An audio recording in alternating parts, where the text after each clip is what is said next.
आई खाओ। है कीड़ा? हाँ बाबा जी। बधाई लहा गच रहा। सुना हम चेहरवा चूतिया लौकत है का? हाँ हाँ थोड़ा चिन्ह नहीं बेटा। ढेला ढेला नाम है, ढेला ढकेलू। बापे के नाम चेपा है, खानदानी मुकदमेबाज है। मर्दावा ब्याहे के नाम पे तू हमें लूटा ताटा। कबो 10,000, कबो 5,000, कबो मेहरारू के हई होता, कबो दादा मर गई ना, कबो माई ते रही बा। हैं इतना पैसा ले ले बाटा।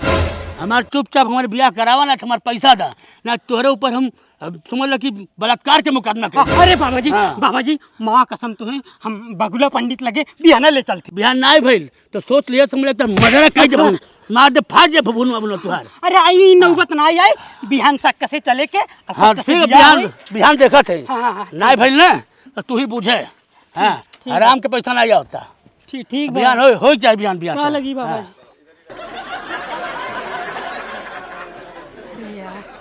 बाबा बियाह करावे पड़ी, ससुरा मुँह डारी।